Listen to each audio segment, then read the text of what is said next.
Marquis de Sade, I think it said. Is it said like that? The biggest gooner in history. I don't know what a gooner is. An individual who practices gooning, a form of masturbation that involves edging for a long period of time, causing a hypnotic trance-like state. Nigga, just get high. Just get high, nigga. You sound like a weirdo now. Like, is this like a modern day hippie? Is there like a goon club too? Like, is this like the modern day thing that niggas are fucking with? Like, you guys have a club too? You guys just hang out and goon together? Group masturbation? Like, what the fuck is this? What the fuck is this? You should be ashamed of yourself if you're part of the goon club, my nigga. So if you're even like a little into history, you're probably aware that there's never really been a lack of, well, complete sexual deviance at any point. Like, can you believe that there were Romans that literally had toilets in their own home? Like, what sort of sick fucking perv? We have the biggest coomer, gooner, pervert. I am just straight up giving him the award. He has the title Le Marquis de Sade, aka the namesake for the words sadism and sadist. Yeah.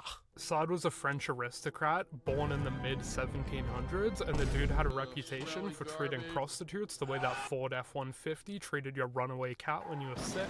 He spent 32 years of his life in prison for various sex crimes, and his first big scandal was, well, it was actually pretty light. He just, let me see here.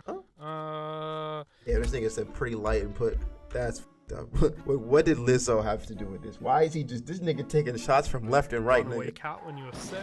He spent 32 years of his life in prison for various sex crimes, and his first big scandal was, well, it was actually pretty light. Mad. Can't relate. Mad. It's pretty mad.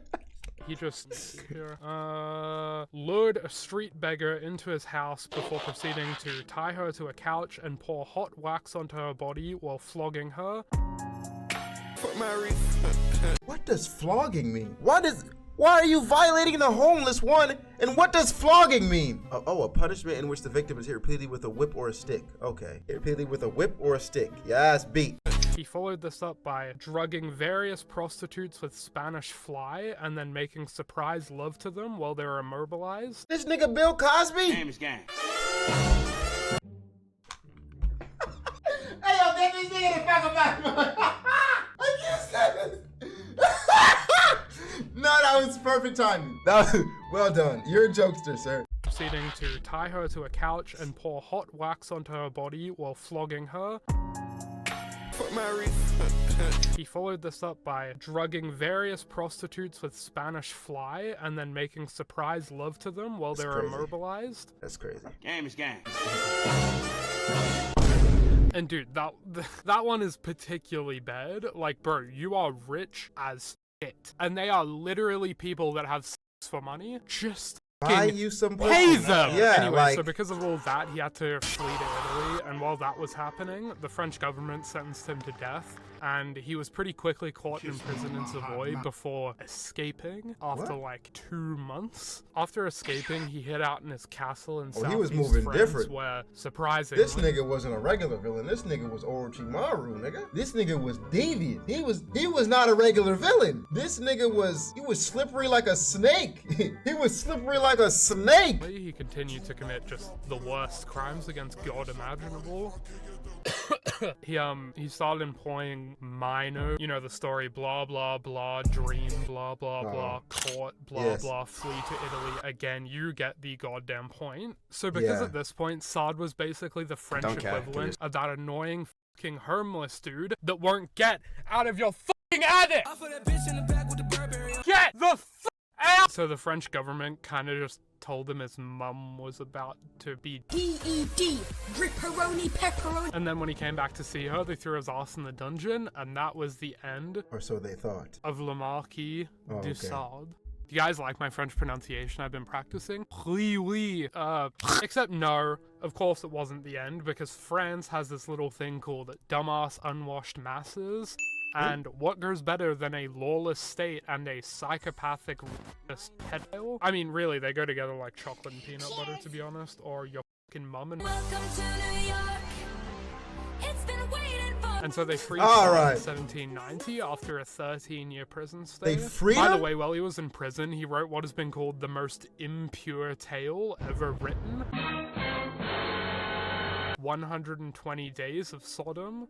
I really cannot get into details, but basically imagine Lolita, I think that's how you pronounce it. What? But like 10, no, like What is 100 Lolita? times worse. And of course there are people that call it a classic. What is Lolita? I can't type. The classic tale of a man's inappropriate obsession with a beautiful young girl. Okay, it's probably some foul shit. That's what I'm getting. I heard you's a pedophile, nigga. I heard you like little boys and girls. But the story's good. Yeah, well, so is prison this type of year. This time of year. I'm looking out for you. Just stop speaking, bro. Just stop. Wait, somebody was me. Anywho, obviously Oh in this lawless state that detached as many heads as horny praying mantises, this vile piece of garbage wouldn't last a day. Street justice is totally gonna take care of him. His cranium's gonna be gone within an hour of his release. Maybe at best he could live a few years in poverty, stripped of his wealth and land. I mean, it's not like Elected literal, to the National uneducated, Convention unwashed peasants typically as a make bad representative of the decisions. far left? You are fucking kidding. But eventually What? this little Corsican dude took over and kind of sorted out this whole fandango by throwing Sade in jail with no trial. And that really was the end of Marquis de Sade. Wait, why are you fading out like that? This actually was the end. Like, he rotted away in a mental asylum until he died in like 1814. Sade, more like tough. Okay guys, thanks for watching the video. Make sure you, oh shit, wait, the video isn't even 5 minutes. Bro, he lives. Oh, I have to talk about other people too. So that was pretty fucked up. So let's talk about some absolutely goofy maxed shit. Let's talk about the serial edger, aka the edge lord, as some people, me, like to call him, aka the man that wrote like half of the most famous children's books ever, Hans Christian Andersen, famous for writing books like The Ugly Duckling, The Little Mermaid, and The Snow Queen, which is the loose inspiration for Frozen. Wow, isn't that so wholesome and nice, right? Yeah, well, anyway, one of his favorite pastimes was smacking the absolute goonie out of his shit crazy style, bro. Man, he is just like... Are you serious, my brother? I'm sorry, little kid. We actually know this because he kept Yeah, how- I a was gonna fucking say. diary where he would record his Masturbation frequent sessions? activities.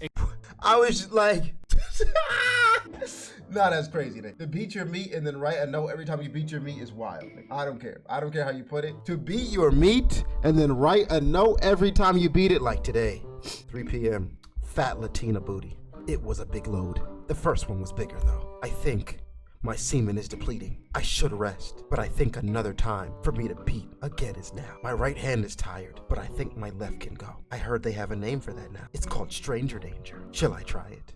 You know, niggas going nuts. Niggas going nuts. Including the fact that he would frequent activities, including the fact that he would go to brothels and just kind of talk to the prostitutes creepily. I imagine What? like cloaked in the darkness of the room in the corner, like some sort of Lord of the Rings character or some sort of disguised warlock. Anyway, and after he did that, he ran back home to deep beat his throat meat. Johnson, but Nigga, you're just like beating your meat more than you like woman? Like you just like, honestly, I don't even like the vagina. I just want to tease you tonight to get it hard again. Then I'm just better. Maybe his hand is just that good. Maybe he's just better at it.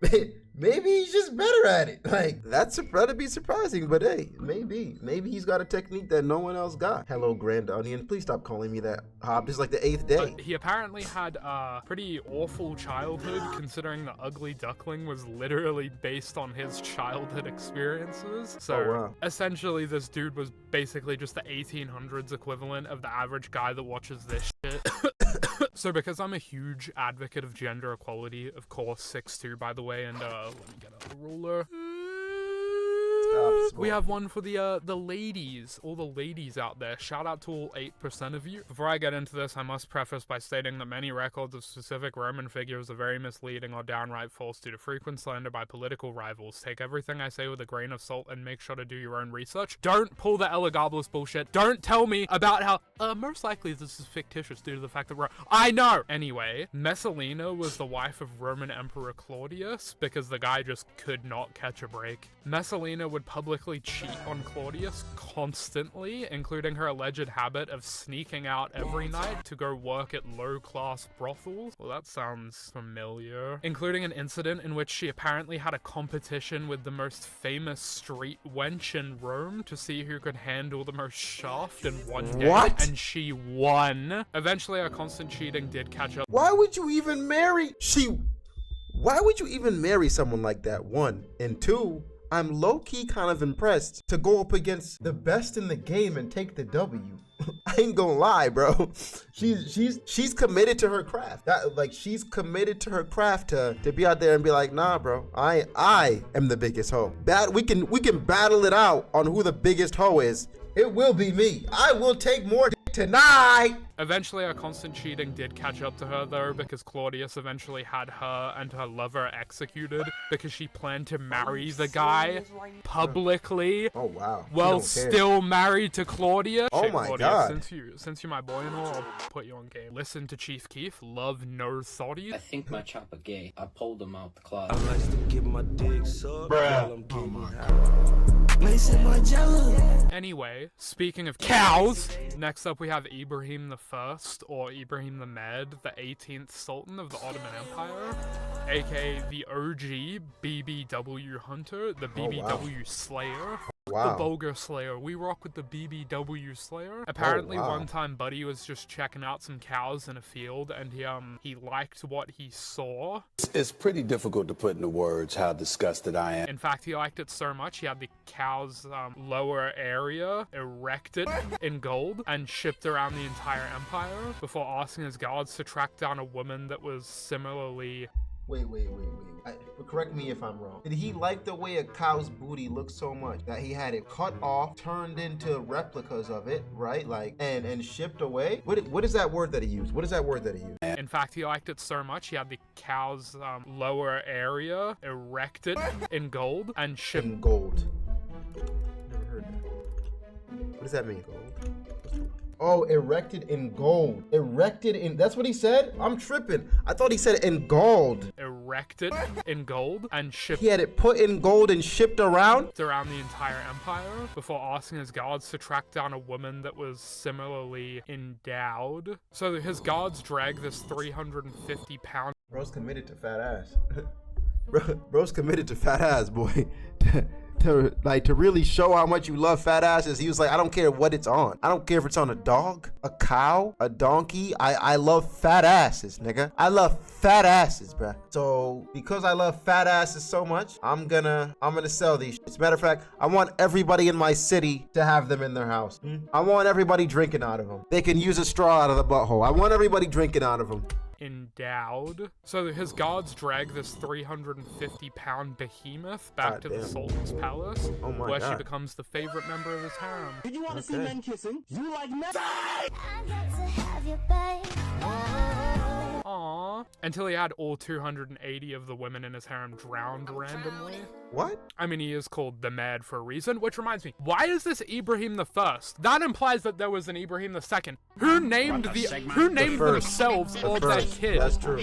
After this guy. So, because he just absolutely begged me to be in this video so much, like, seriously, take a look at this. Ed, description, name, take it. No, that doesn't make sense, because you have a second, that's when you're called the First. I don't know why I just said that. No, that is true. He should be named the First. But yeah, to your point, the Mad is a cool nickname. So if my dad was called the Mad, and I didn't know why, I'd be like, I want to be named after him. You know, like, they looked after my dude. They looked up to my dude. Maybe he had a good reason to murder them.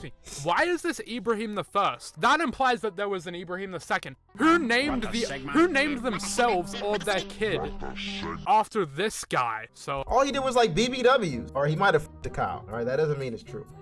He might have f***ed the cow. All right, we don't know. We weren't there to see him put his wiener in the cow. So no face, no case. 2, 3. All he did was show his love for BBWs. Because he just absolutely begged me to be in this video so much, like, seriously, take a look at this. Ed, description, name, take it away, go get him, Tiger, and I swear to God, if any of you leave, I will show up to your house and touch— He was open to admit it. Is that true? Is that a true statement? He was open to admit f***ing the cow. Damn, nigga, who says that? your cat. Do not screw up my watch time. Okay. Okay, bye. So this is a script that I certainly never wanted to write, but I do think that one of history's biggest freaks was Napoleon Bonaparte. And although I thought the Ridley Scott's film showcased it far too much, there was some accuracy in it, of him being, for lack of a better word, a simp. When the guy was in Egypt, word reached him that his wife Josephine was being unfaithful, and he was distraught and sent some very mopey letters to his brother complaining about being cucked. And these were actually intercepted by a British ship and published in London newspapers. And Napoleon would forgive her pretty much instantly, because it's important to get along with your wife's boyfriend. You can find lots of very saucy letters between the couple, with Napoleon once saying, "Josephine, I'll be back in 3 days. Do not wash." I take the ball,